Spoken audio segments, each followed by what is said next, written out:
É muito importante que a gente também entenda sobre os estágios de sono. Entender sobre os estágios de sono vai te ajudar também um pouquinho lá na frente a compreender como é que esses estágios do sono, eles são importantes na construção dessa rotina e principalmente a construir ali um sono de qualidade sem fragmentações na madrugada. Então nós temos dentro da arquitetura do sono 4 fases de sono, N1, N2, N3 e fase REM. Cada fase de sono ela tem a sua função, em cada uma delas acontecem grandes processos fisiológicos e hormonais. Lembra que eu falei para vocês que o sono ele é uma grande orquestra? Então é exatamente isso que está acontecendo aqui enquanto a criança dorme. Por exemplo, cada fase de sono ela é responsável por fazer ali a sua regulação hormonal. Na fase 3 é liberado o hormônio do crescimento. E já na fase leve acontece a consolidação da memória. Então, se nós temos uma criança que fragmenta o sono a cada 40 minutos, se nós temos uma criança que fragmenta o sono a cada 2, 3 horas, é uma criança que tem essas funções também comprometidas. E é muito importante que vocês realmente entendam isso para que vocês consigam lá na frente fazer essa construção e ajudar o filho de vocês a ter um sono reparador e um sono de qualidade. A primeira parte da noite acontece um sono de ondas mais lentas, é o sono mais profundo. Nesse momento, é mais difícil acontecer fragmentações no sono. Então, quando nós estamos ali com uma criança que ela apresenta alguns problemas de sono, como distúrbios de associações negativas de sono, essas fragmentações, elas podem acontecer, elas têm uma tendência a acontecer na segunda fase da noite, que é geralmente após as 2 horas da manhã, onde nós temos um aumento nesse nível de alerta. E aí, o aumento nesse nível de alerta também acontece com o aumento da nossa temperatura corporal. E com isso, a gente entra na fase do sono mais leve. É ali também que os sonhos começam a acontecer.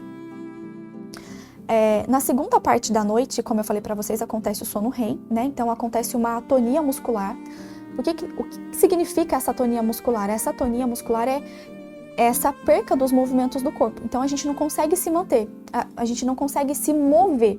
Por isso que nós sonhamos, e os sonhos eles acontecem na maior parte das vezes na segunda parte da noite, porque é ali também que acontece a atonia muscular. Então, se não acontecesse essa atonia muscular, nós viveríamos os nossos sonhos.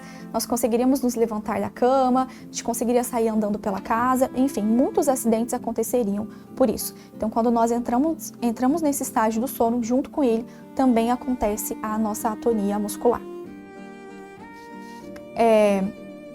Nessa fase também ocorre a redução da capacidade da regulação da temperatura corporal.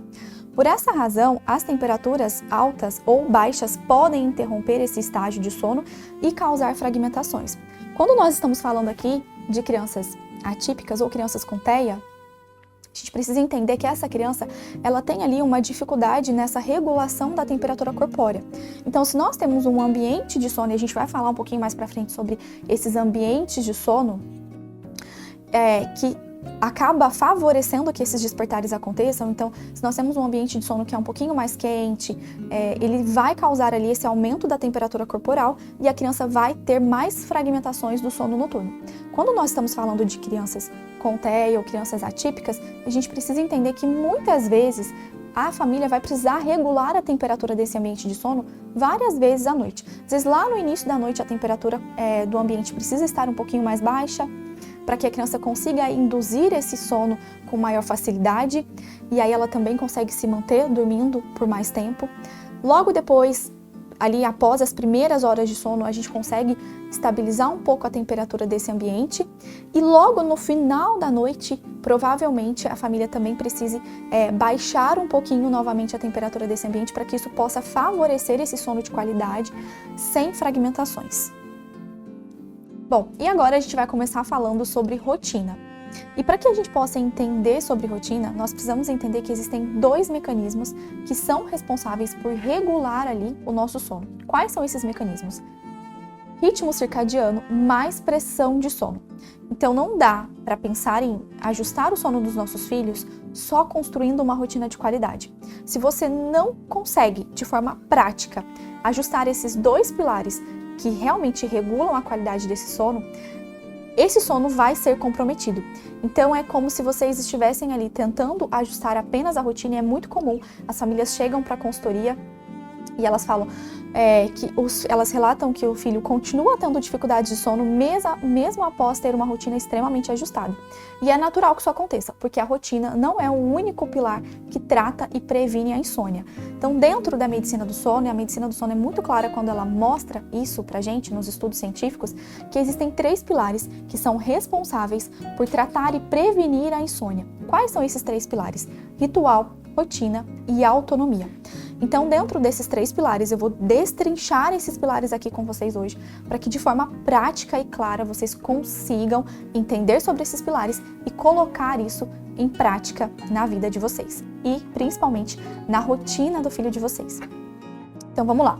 A gente vai começar entendendo como é que funciona o primeiro mecanismo responsável por regular o nosso sono, que é o ritmo circadiano. Então, o ritmo circadiano, ele é regulado através da nossa regulação hormonal.